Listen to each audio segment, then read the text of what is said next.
Assalamualaikum warahmatullahi wabarakatuh. Perkenalkan, nama saya Nadia Surabani SPD.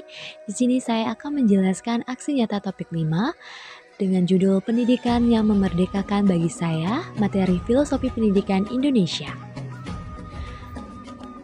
Pada topik pembahasan pada kali ini, di sini saya akan menjelaskan tentang pendidikan yang berpihak pada peserta didik dan memerdekakan peserta didik dalam pendidikan abad ke-21 dengan sekolah mitra mahasiswa dengan menerapkan merdeka belajar. Kasus pada pembelajaran kali ini ialah pembelajaran bahasa Indonesia. Kelas 7 tidak hanya berfokus pada pengenalan konsep atau pengerjaan tugas pada buku saja. Alangkah baiknya jika terdapat aktivitas yang dapat meningkatkan daya kreativitas peserta didik seperti kreativitas problem solving atau kreativitas untuk bebas berekspresi agar pembelajaran menjadi lebih bermakna. Solusi yang saya tawarkan pada kasus tahap ini ialah langkah pertama melakukan asesmen diagnostik pada kelas 7 untuk dapat diketahui informasi mengenai gaya belajar, mata pelajaran kesukaan, dan minat belajar peserta didik. Dari hasil diagnostik itulah kemudian dijadikan dasar pembuatan tugas akhir, yaitu membebaskan peserta didik membuat tugas akhir sesuai dengan minat berupa infografis, mind mapping, video TikTok, dan YouTube, dan lain sebagainya.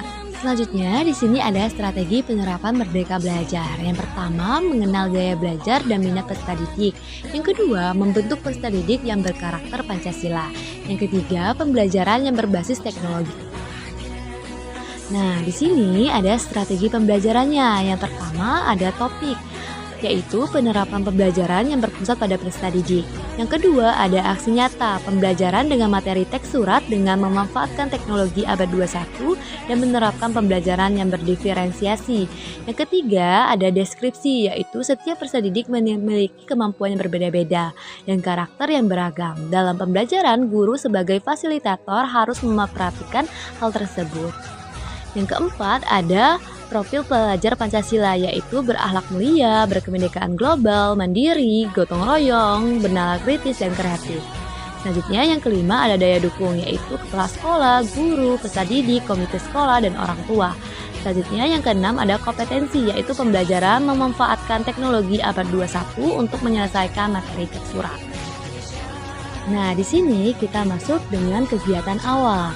Yang pertama ada salam, yang kedua ada berdoa, yang ketiga menerapkan kesiapan belajar peserta didik, yang keempat ada apersepsi, yang kelima ada tanya jawab materi sebelumnya, yang keenam pemberian pertanyaan pemantik.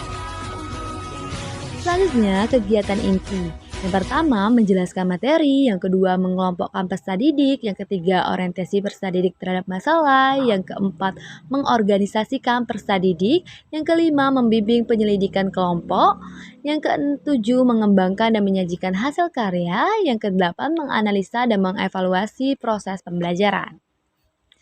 Nah, selanjutnya yang terakhir ialah kegiatan akhir. Yang pertama, peserta didik menyimpulkan pembelajaran, yang kedua refleksi, yang ketiga menanyakan perasaan peserta didik, yang keempat salam. Selanjutnya ada tantangan dan hambatan. Yang pertama, tantangan membimbing peserta didik dalam berbagai karakteristik. Yang kedua, menyusun pembelajaran agar lebih bermakna. Hambatannya yaitu mengkondisikan peserta didik di kelas yang ramai. Yang kedua, kurang konsentrasinya peserta didik sehingga pada pembelajaran peserta didik masih sangat bingung. Saja penjelasan dari saya. Terima kasih. Wassalamualaikum warahmatullahi wabarakatuh.